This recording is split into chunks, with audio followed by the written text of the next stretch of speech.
discuss about the superscalar execution or superscalar architecture. Now, in each superscalar architecture or the VLIW architecture, we are using the concept of the pipelining. Now, the question is the what do you mean by pipelining? So it is nothing but the process of fetching the new instructions when the current instruction is going to be executed. Okay, now here we can consider this is the example. Here some one of the instruction is going to be executed. So at the same time we are fetching the new instruction which is ready for the execution purpose. That is nothing but the pipelining.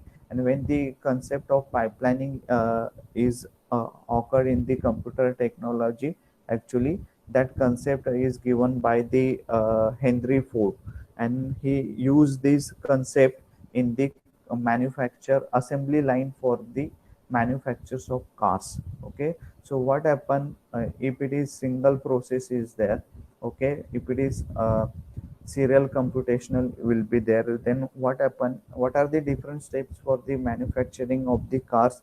First step is you have to put the engine, then you have to assign the uh, connect the wheels, then next is maybe a put a cabinet, next stage will be a painting of your car.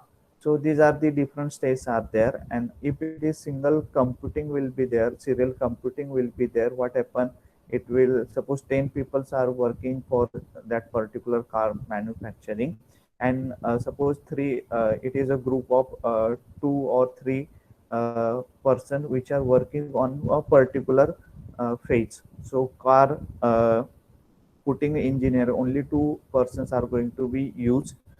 So what about the 8 persons? They are having no work. If we are having a serial computing, then once the engine fit work is done, then the another work will be there, that is a fitting of your wheels. Then only 3 persons are going to be work for that. Then what about the remaining 7 persons? So there is a no use of that manpower.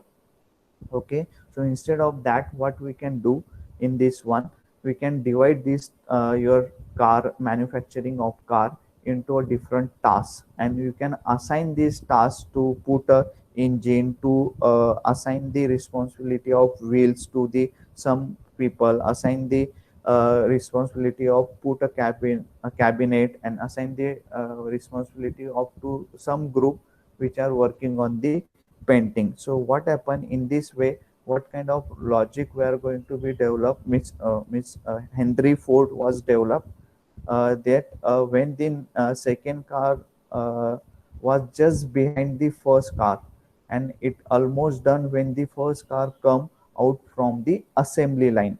In the same way, we can say that the third car is followed with the second car, and this so on. In this way, we can say that the car assembly line was formed and the mass productions will be started. So the whatever the basic logic used in the car manufacturing process, that is the pipelining, and the same concept will be introduced in the computer technology, that is the pipelining. Now here if you consider the pipelining, so here before discussing the superscalar, as you know, the scalar executions. Okay, so scalar execution is nothing but what happen, a single instructions are there, it is also using the pipelining. A single instruction is there and multiple phases are there, or the stages are considered. Okay, so in single execution that is called as a scalar. अगर single instruction आप you execute कर रहे हो, that is then it is called as a scalar execution. But if you are using executing the multiple instruction at a time, then it is called as a superscalar execution. So executing the multiple instruction in a single clock cycle, then it is called as a superscalar execution. Now here, if I am considering the pipelining, so how many stages or how many phases are there? So here for this particular, we can say that only 2 phases are there. In for this example, second example, instruction 1, we can have the 6 phases or 6 stage. First page is your fetch instruction. Second one is a decode instruction. code operand, fetch operand, execute the instruction, and write op. Okay, so these are the different stage, and pipeline is what we can have the number of instruction, multiple instruction in suppose if it depends on your processor, what kind of processor you are going to be use. Suppose मैं use कर रहा हूँ Intel का processor, in that the processor speed is a 2.0 gigahertz. It means that at a time 20 instruction we can pipeline. If it is 2.0 gigahertz, then at a time we can uh, in a pipeline we can consider the 20 instructions. Okay, so one instruction is there, then second instruction, so that is the scalar execution. Once the first phase of your one instruction is executed, that is the concept of your pipelining. Then the you are at a second, t is equal, this is a one clock cycle, t is equal to 1, t is equal to 2. So when your first instruction in a phase of decode instruction, at the same time you can execute the second instruction. उसका कौन सा phase आप execute करोगे, that is the fetch instruction. So this is the your pipelining concept. Now here, but there are some limitations for the pipelining. So what is the limitation? The speed of your pipeline is eventually limited by the slowest stage. Okay, so here only two phases are there or the stages are there, then it's okay. But if having in a pipeline there are number of stages are there, then the execution speed is going to be decreased. For this reason, a conventional processor rely on a very deep pipelining, where 20-stage pipelining in a state-of-the-art Pentium processor having. So however, in a typical program, trace every 5 to 6 instruction is a conditional jump or branch instruction. This require very accurate branch prediction. Okay. Now here suppose after 3 to 4 instruction or the 5 instruction, if we are considering there is a branch instruction, so according to that, say here you are line up the instruction in serially 1 to up to 9 instruction. But if it is there is a branch instruction or the conditional jumps will be there. Okay, then what happen in this case, after fifth instruction, suppose that there is a conditional jump is there or the branch instruction, then instead of 6 7 8, okay, your instruction 9 should be executed. Okay, so what happen, जो भी pipeline में आपने serially maintain किया हुआ है, that is 6 7 8 will not execute. Okay, directly after fifth कौन सा execute होगा अपना instruction, that is the instruction number 9. Then this is the actually there is a problem with your pipelining. See, we cannot predict it कि initially in prior we cannot predict कि instruction 5 के बाद instruction 9 line up कर दो. No, we cannot predict it. Okay, because if your prediction is okay, then your executions having a speed. Okay, but if your prediction is wrong, then what will be the happen, 6 7 8 number का आपका कभी भी instructions execute नहीं होगा. Then the penalty of misprediction grows with the depth of your pipelining, and since a large numbers of instructions will have to be flush. Okay, it means that अगर हमारे यहाँ पे 6 7 8 है, हम लोग predict कर रखे हैं, after fifth instruction there is a instruction number 9 will be executed. But अगर ये wrong होगा आपका prediction, then 6 7 8 will never be executed. Okay, so this is a problem with your superscalar sorry pipeline architecture. But what happen, whatever the code fragment is there, each and every instruction should be executed, and it should be executed in the parallel way. So for that purpose we are having the superscalar execution or superscalar kind of architecture. So one simple way of alleviating these bottlenecks is to use the multiple pipeline. So यहाँ पे हम लोग what we are using, only a single instructions we are going to be executing, okay, at a time. So instead of that we can have the multiple pipelines. Okay, the question is then become one of the selecting this instruction. Okay, suppose number of instructions we can execute at a time, so multiple pipelines we are going to be use it. Okay, but how, which instruction should be executed first? Okay, that again, that is the question, and for that question the answer is your superscalar executions or the VLIW architecture. Okay, now here suppose I am considering the see previous case. Okay, here uh, two states are there, so it is also called as a two-phase pipelining. Here there are six stages are there, then it is also called as a six-phase pipelining. Now here I am considering the one example here, the uh, code fragments of adding a list of four numbers. See, there are three different ways. In a three different way we can add the four numbers. Okay, so one way is this way, we can use this one.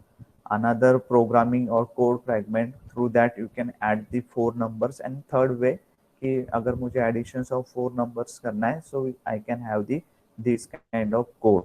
Okay, now second part is nothing but the execution schedule of your code fragment. So for examples I am considering the first code fragment, and I can maintain the execution schedule of each and every instruction. हमें किसी भी instruction को flush नहीं करना है या ignore नहीं करना है. And the third one is nothing but how we are utilizing the hardware for tracing this schedule. Okay, B B part, जो भी हम लोगों ने शेड्यूल किया हुआ है फॉर एग्जीक्यूटिंग द इंस्ट्रक्शन, उसके इसके लिए आपका हार्डवेयर कैसे यूटिलाइज हो रहा है. Now next thing is that is regarding the superscalar execution. It is work on the instruction level parallelism. It is not work on the task level parallelism. Your VLIW architecture is also work on the instruction level or parallelism. Another for this, I am considering the example of two-way superscalar executions of the instruction.